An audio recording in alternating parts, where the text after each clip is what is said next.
وصحبي أجمعين. Today lecture will be about eyelid malposition and facial palsy. Actually, the topic is really huge. So what I'm going to touch on is the very clinical relevant condition, and we'll touch mainly on the diagnosis and broad line of management. As you know, the eyelid malposition can be either entropion, ectropion, blepharotosis, or lid retraction. Today we'll be covering only entropion and ectropion. Ptosis and lid retraction will be covered by another colleagues in a different occasion. When we talk about the entropion, we mean that the lid margin itself is directed toward the eye, and if there is only one lashes or couple of lashes are misdirected toward the eye, that we call it trichiasis. However, if the lid margin is misdirected toward the eye, that we call it entropion. So it's really important to differentiate between the two. So entropion is inversion of the lid margin toward the eye, and there are different types. The common types are cicatricial entropion, involutional entropion, congenital and spastic are less frequent. Cicatricial ectropion is, cicatricial entropion is really common in our area as sequelae of all trachoma. How they present? They present with entropion, as we mentioned, that the lid margin is turning toward the eye. Inability to correct the entropion by down retraction of the lower or upper eyelid, scarring and shortening of the conjunctiva, and this is a really important clinical finding, and corneal and conjunctival irritation because of the lashes touching the ocular surface. Cicatricial ectropion can be more severe in one direction, one part of the eyelid, and less severe in the other part of the eyelid because the scarring is not usually uniform along the eyelid. So you might find that the inner part of the eyelid is more entropic compared to the outside of the eyelid because of the scarring. What we need to do for patients with cicatricial entropion regarding testing, if it's all trachoma and we know about the diagnosis, we don't need to do testing.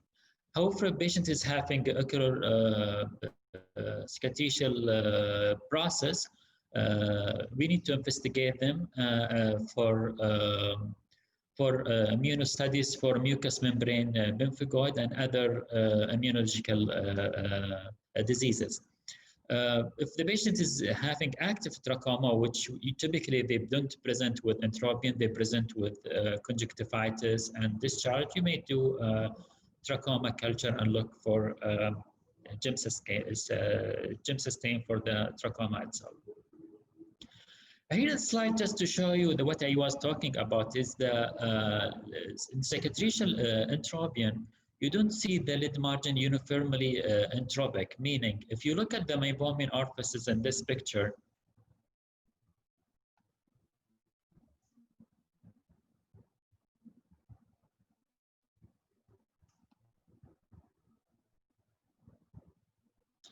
ماجد واضحة البوينتر ولا مو واضح؟ اي واضح دكتور، تفضل واضح. البوينتر واضح؟ Yes. ممتاز. If you look at this lower eyelid, you see the meibomian gland orifices are not in one line. You see in here it's in the normal, and here is pulled more toward the inside of the eyelid because of the cicatricial process is not uniformly affecting the eyelid. This is different than involutional entropion, which we are going to touch on in a minute. So how you treat these patients? Usually we treat them with a medical therapy, with lubricating eye drops and ointment. Sometimes we need to use a bandage contact lens as a temporizing measure till we get the definitive surgical treatment.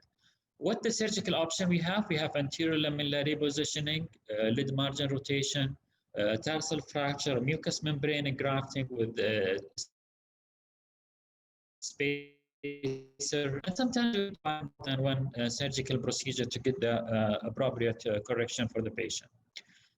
This patient with what we call the anterior lamellar repositioning, and this is if you can see there is a split between the anterior lamella and posterior lamella, and there is advancement of the posterior lamella, namely the tarsus in this photo, and you can see the anterior lamella is recessed high up, and this to create a space that will heal by granulation and will help the eyelashes will not touch the ocular surface. This is what we mean by tarsal fracture and marginal rotation, and you can see we can make full thickness cut in the tarsus. Then after that, we use a suture to rotate the anterior the lid margin to get the lashes away from the eye. And if it's not enough, we can go for a mucous membrane graft or spacer graft as needed according to the patient condition. Involutional Ectropion is usually or actually always affecting the lower eyelid, and it's a result from lower eyelid laxity involving either the lateral or medial canthal tendon, and along with eyelid retractor dehiscence. Typically, patient with prominent malar bone may lead to inversion of the eyelid margin toward the eye, and this is opposite to Ectropion, where they have malar hypoplasia. So malar bone tend to have prominent, tends to predispose these patients with lower eyelid retractor dehiscent and lower eyelid laxity to have Entropion. What's the clinical feature you find in these patients is lateral canthal tendon laxity. Also, you may find a medial canthal tendon laxity before secondary to reflex lacrimal secretion. In clinical evaluation, you can do a distraction test for medial and lateral canthal tendon, and eyelid laxity more than 7 to 8 millimeter from the globe is considered significant. Snapback test, and this is how we do it. After distracting from the globe, the eyelid does not return normally to the position without one or more blinking. Typically, should go back to the eyelid to the normal position without blinking. But if you distract it and need the blinking to go back to the normal position, that's considered laxity in the eyelid. And if it's not going even with the blinking, that's considered very severe lid laxity. Just a minute.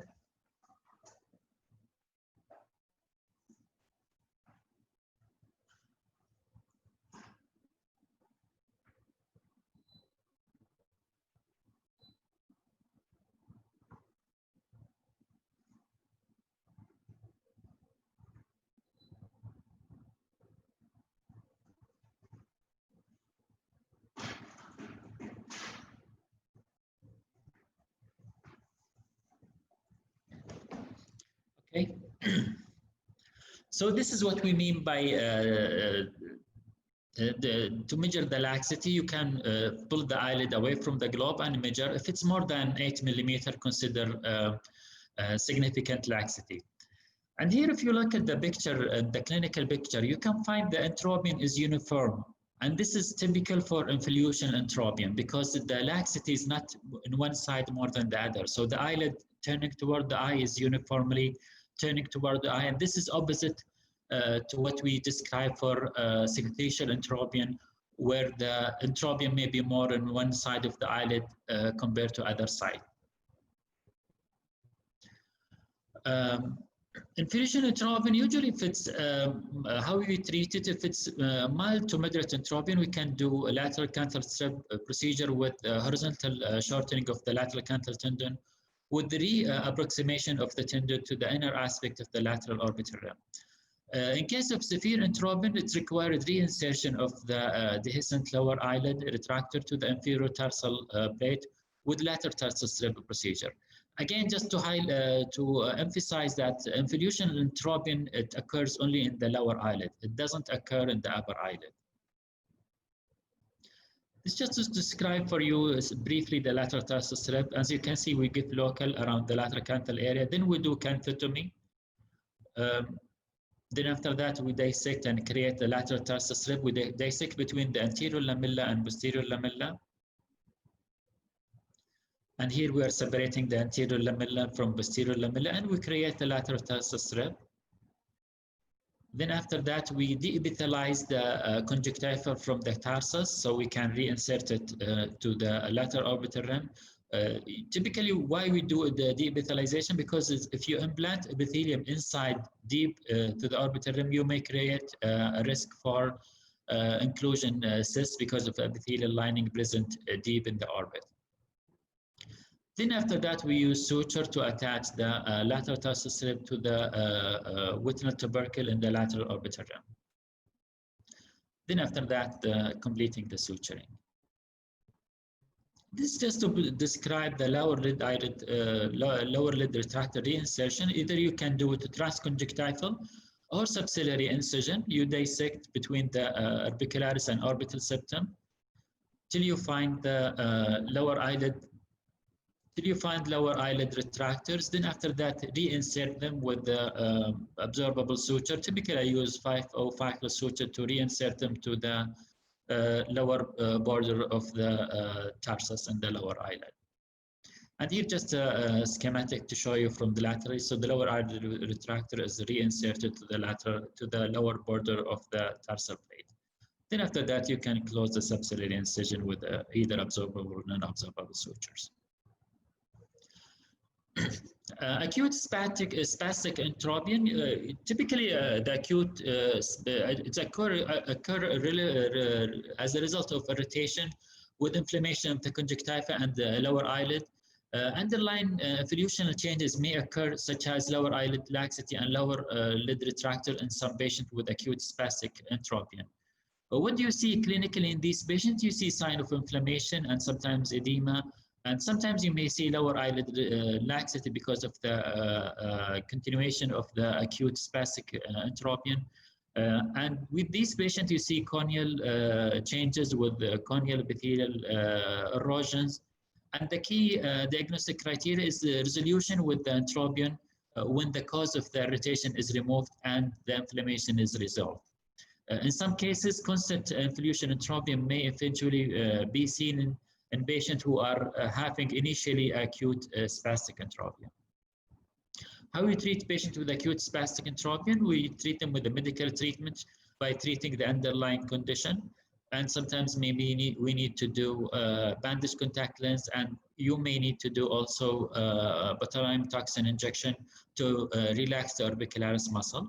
For the surgical therapy, you can do a Quaker suture to relax as a temporary measure. And if there is lower eyelid laxity and horizontal lid laxity, you can do lower eyelid retractors with lateral tarsal strip.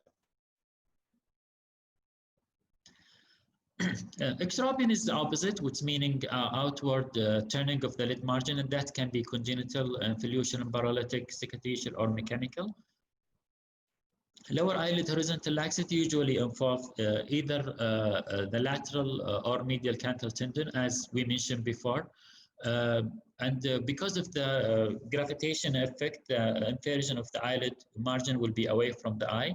And this is especially true in patients with malar hypoplasia. Again, we stress on the role of lower lid laxity and the retractor dehiscent in both, in involutional entropion and involutional ectropion.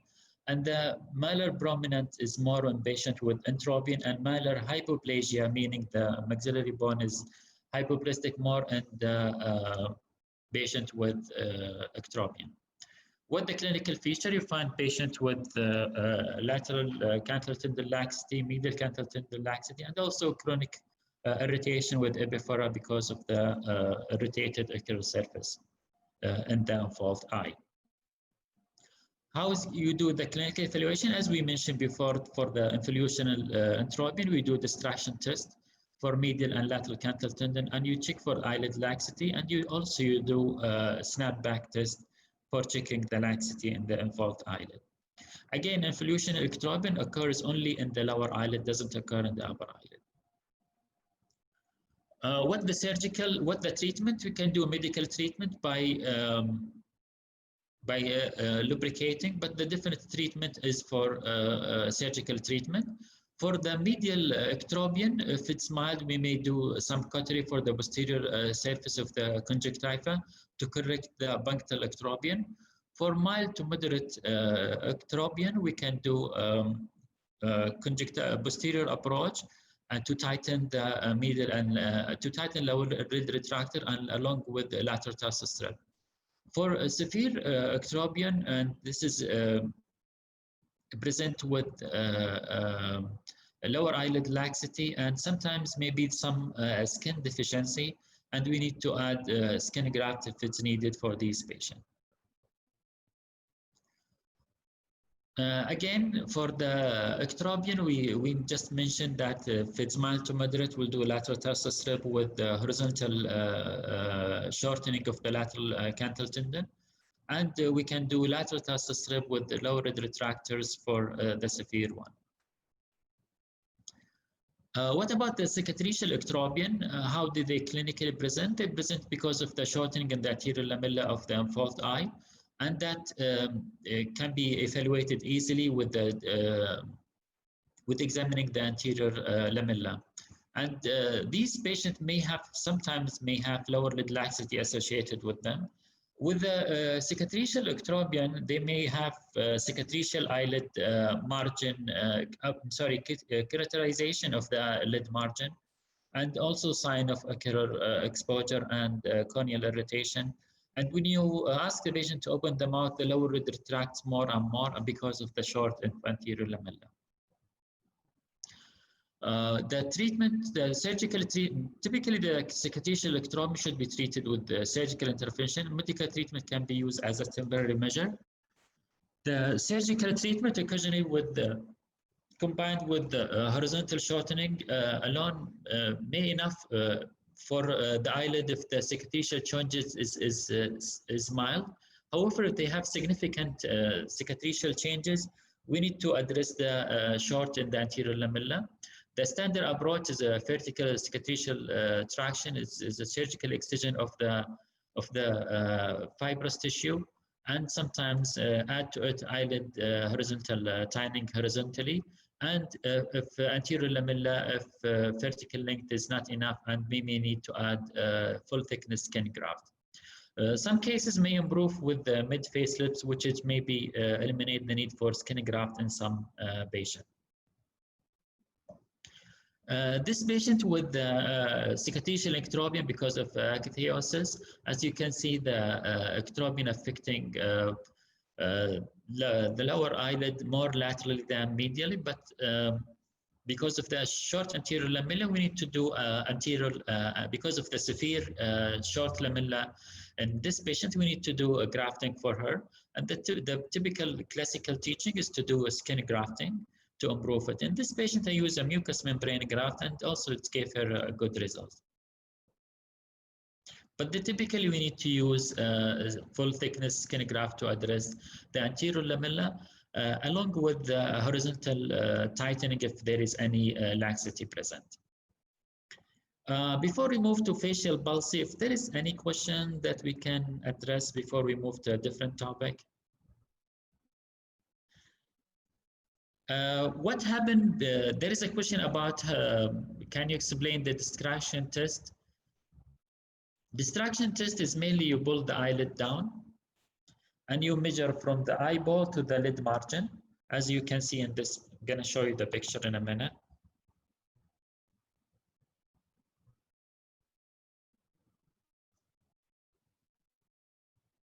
This is the way how much you can do the distraction. You can measure from the eyeball to the how far the eyelid go, and you measure that. If it's more than 8 millimeters, that's considered there is significant lid laxity.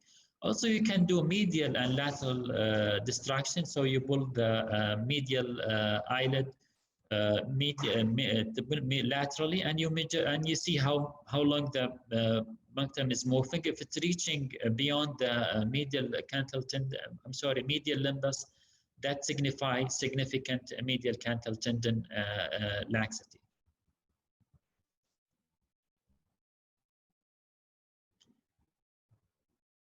Any other question?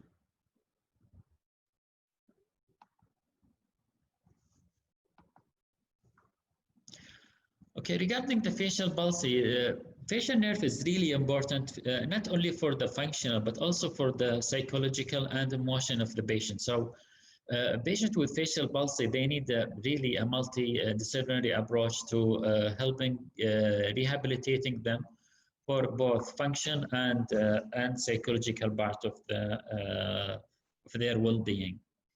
Some anatomical consideration: the facial nerve contain around 10,000 nerve fibers originating from the four brainstem nuclei.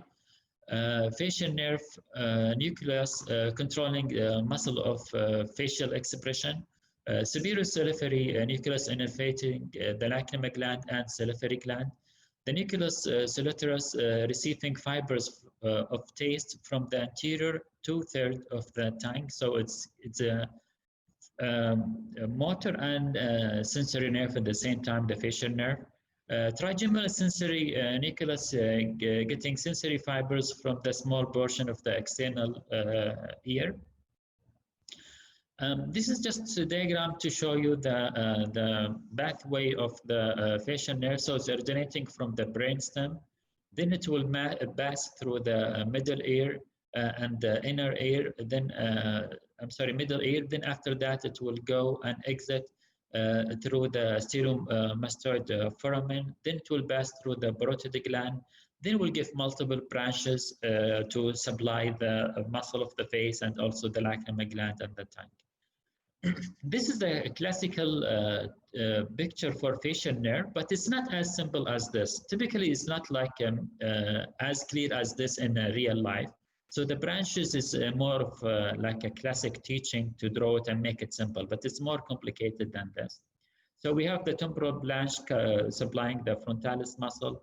Also some branch is a zygomatico branch supplying the orbicularis muscle. And we have the multipral branch that's supplying the lower part of the face and the neck. Typically in our clinic, we see patients with lower motor neuron lesion because the patient with upper motor neuron lesion, usually the upper part of the face is spared. The causes of facial nerve palsy with lower motor neuron involvement typically can be infectious, inflammatory, traumatic, iatrogenic, congenital, idiopathic, and neoplastic. And the most common cause for facial nerve palsy is a Bell's palsy, as you know, which is we don't know exactly the cause, but some people they link it to viral infection. Infection in the middle ear is another common cause for facial palsy, followed by ischemic insult and demyelination. Iatrogenic, especially if you are handling a tumor in the parotid gland, is another common cause for facial nerve paralysis and palsy. What the clinical presentation of patients with facial nerve palsy? Usually they present with eyebrow ptosis, lag of thalamus, ectropion, lower eyelid retraction, exposure keratopathy, and epiphora. This is a patient presenting typical feature of facial nerve palsy. You can see the ectropion, the lower eyelid, and also he has mild brow ptosis, but also on the other side he has, because of the aging process, but on this side is more. They have, this patient has lag of thalamus, and he has tearing, and along with that he has exposure keratopathy, as you can see, because of result of exposure keratopathy, and decrease the tone of the face in this patient because of facial palsy. How you work up patient with facial palsy? Typically, we ask for imaging, especially for non-typical cases. For example, non-resolving facial palsy or a facial palsy with other cranial nerve getting involved. Lab investigation depend on the clinical finding and the history. And if the patient, for example, is suspected to have sarcoidosis as a result of as a cause for the facial palsy, we need to investigate them for sarcoidosis. If the patient is having, for example, unstable diabetic, and we think it is ischemic insult, we need to investigate him for this. So the lab investigation is really based on the thorough medical history and the clinical presentation of the patient. One of the short words about imaging. Usually, we ask for imaging if there is a slow onset of symptoms.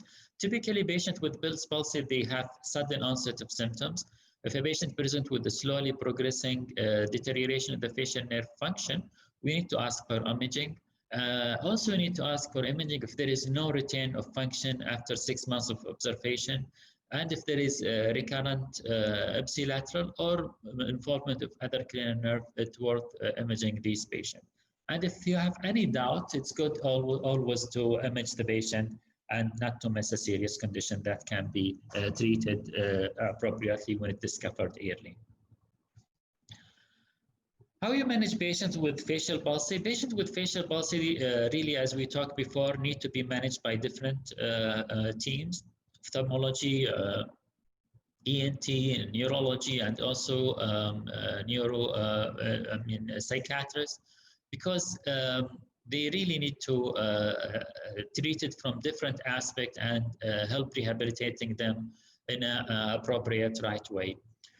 Other thing in management, if you expect the patient to recover or you don't expect them to recover, and this based on your clinical evaluation and recognizing the cause of facial palsy. If you expect the patient to recover because of most likely is having Bell's palsy, we need to aggressively lubricate the ocular surface with artificial tears and ointment. And we may occlude the eye by using tape or applying a patch, especially during sleep. Also, you may do a temporary Tarsorrhaphy with the suture or with cyanoacrylate glue. Another temporary measure used to lubricate the eye is using botulinum toxin to induce temporary ptosis.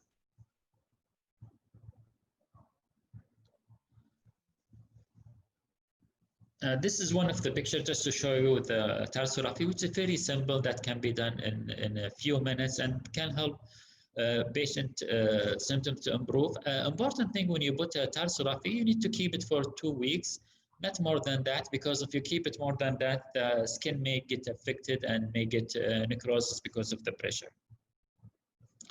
This is the patient that we showed you before, and he had facial palsy that we expected the patient to improve because it was a ischemic cause. And you can see his picture in the right, in the left with the facial palsy, and this is after, I think, 3 months, and you can see complete improvement on the eyelid position and also in the mouth. So what do you do if the patient is not expected to recover, or they pass 6 months and is not recovering? And the typical example for this, the patient has, for example, a parotid gland tumor removed, and the patient, the nerve was resected as part of the removal of the tumor. There are different options we can use based on the patient clinical finding and the eyelid abnormality. We can correct lag of thalamus with the upper eyelid weight, either with gold weight or the platinum weight. Also, we can do eyelid recession to help lowering the eyelid. For the lower eyelid drop and Ectropion, we can do tightening of the lower eyelid with the lateral tarsal slip. Also, we can do mid-face lift to support the lower eyelid.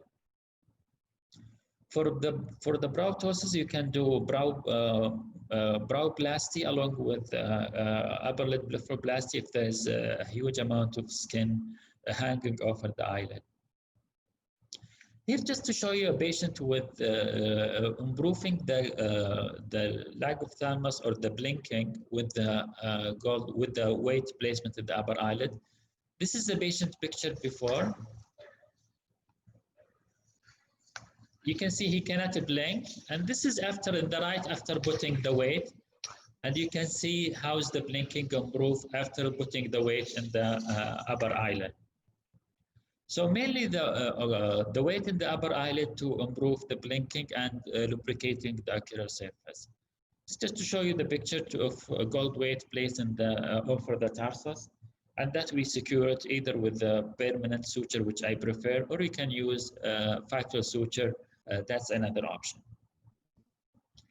For lower eyelid laxity and ectropion, which is really common, especially among elderly patients, this can be corrected by tightening the lateral canthal tendon more, and also, as we mentioned, by mid-face lift to support the lower eyelid. Tarsorrhaphy is another, bare minute tarsorrhaphy is another option to help lubricating the ocular surface. You can use either lateral tarsorrhaphy or other form of lateral tarsorrhaphy. This patient with lateral tarsorrhaphy in her right eye. And how you do the lateral tarsorrhaphy, you separate the anterior lamella from posterior lamella, then you deepithelize the posterior lamella, both in the upper eyelid and the lower eyelid laterally. Typically, when you do lateral tarsorrhaphy, you need to reach up to the lateral limbus to get really a good effect from the lateral tarsorrhaphy. Then after that, you approximate the tarsus in the upper eyelid with the tarsus in the lower eyelid with absorbable suture. Also use absorbable suture for the anterior lamella as is shown here in the picture. And this is a final result after surgery. I tend to do more doing paracentral tarsorrhaphy more than the lateral tarsorrhaphy because most of the cornea that get exposed are in the medial part or central part of the eye. So I do more and more of paracentral than lateral tarsorrhaphy. And this is what we mean by paracentral. You can see there we're connecting the upper eyelid to the lower eyelid together, and you can see it here more when the patient is blinking, when the patient is closing his eye. I prefer more the lateral paracentral because if you do tarsorrhaphy laterally, the field of the vision in the lateral part or the outer part and that eye will be affected. However, if you do paracentral, the field of the vision lateral will not be affected. Plus, the cosmetic appearance is more pleasing to have paracentral compared to lateral tarsorrhaphy. What you do for epiphora in patients with facial palsy typically is a result from reflex tearing from dry eye, and also it can result from paralytic ectropion because of the laxity in the lower eyelid. And it can happen a result from hypersecretion from aberrant innervation of the lacrimal gland, which is frequently happening after patient suffer from facial palsy and the facial nerve recovers. The patient may end up with what you call crocodile tears or aberrant innervation from the lacrimal gland. Here, one thing I want to mention regarding the facial palsy in children. In patients with facial palsy in adults, they tend to have ectropion. However, in children, we find some of them, they may develop entropion of the lower eyelid, opposite what we see in adults. Because of the medial and lateral canthal tendon are really strong in children, so they don't have tendency to turn away from the eye.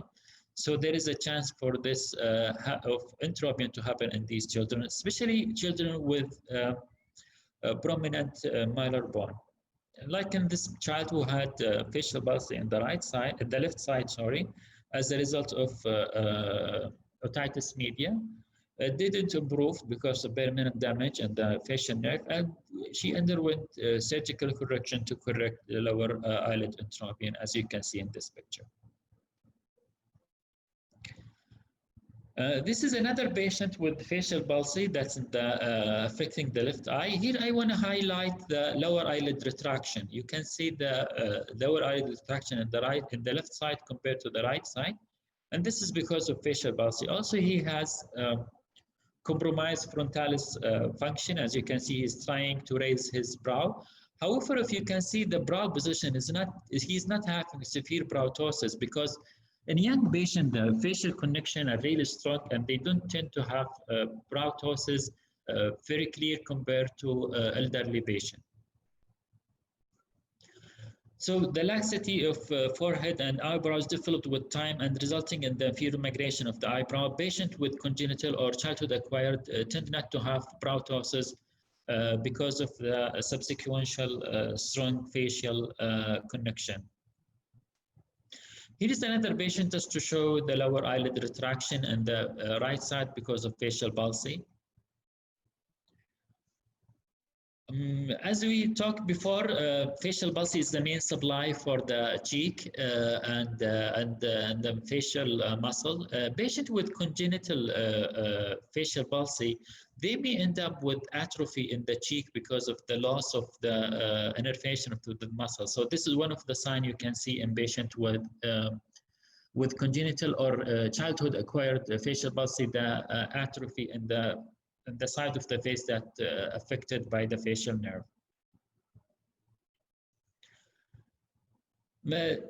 Following the peripheral facial nerve injury, typically there is axonal damage and followed by axonal regeneration, which typically begins around 3 months after the lesion and may lead to this regeneration may lead to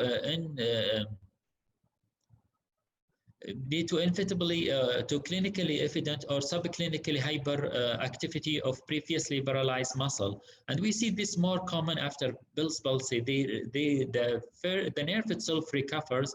However, they may have increased tone on the affected side of the face, and they may end up also with some spasm, as we can see in a minute. Some patients may develop what we call post-paralytic facial syndrome, consisted of synchisis, myokemia, and unwanted facial mass contraction accompanied by normal facial movement. As you can see, this patient is moving his mouth and the eyes closes because of the synkinesis, because of the aberrant regeneration following facial nerve palsy. This patient, she had facial palsy and she developed spasm in the affected side, which is the left side. As you can see, the spasm happened in the affected side months after the insult, not immediately after the insult.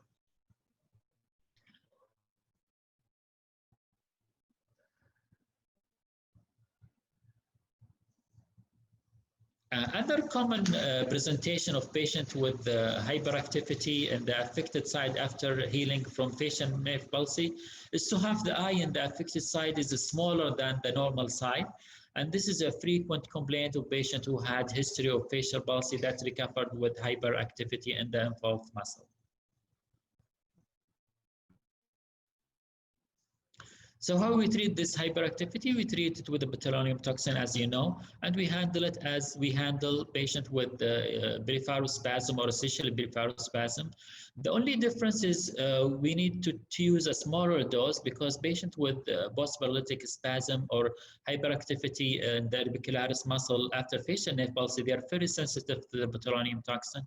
So it's really important to use a smaller dose as a starting dose, then you can increase it gradually. This is the end of my talk. If you have any questions that we need to talk about, so we'll go for the questions.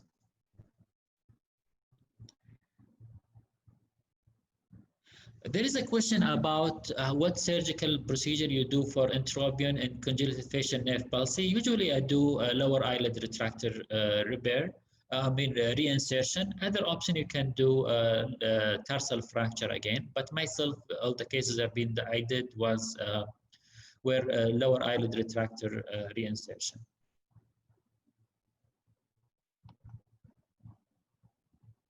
Any questions so far?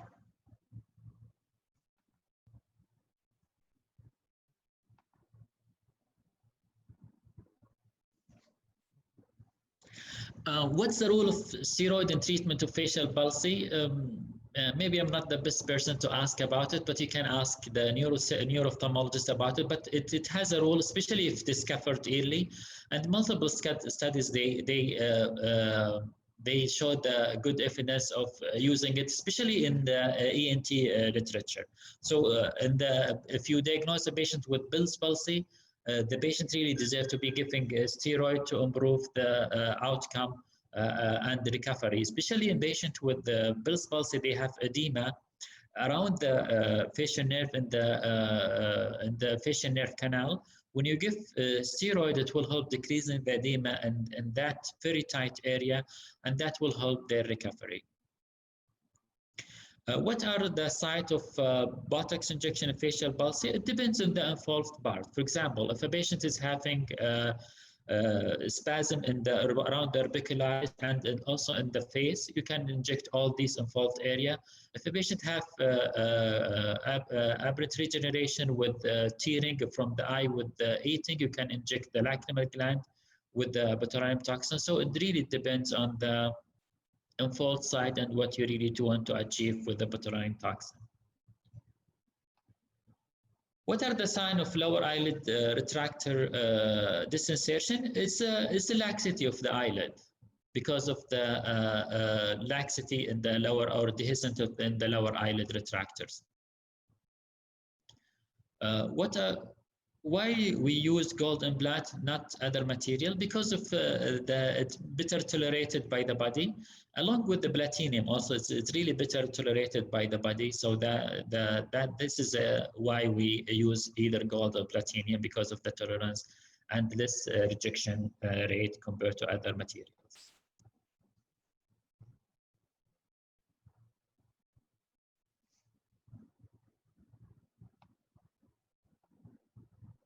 Any questions so far?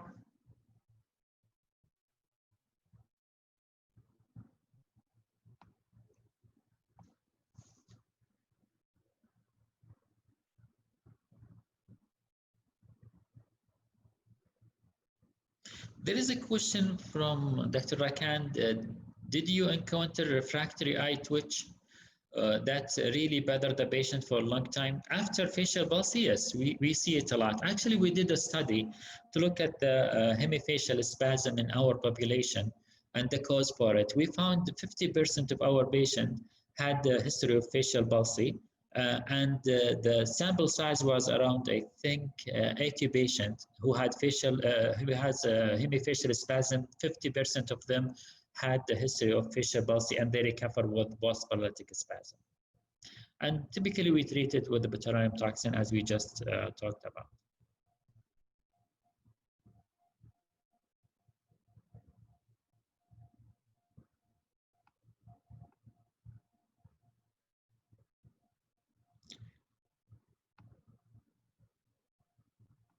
Any questions so far?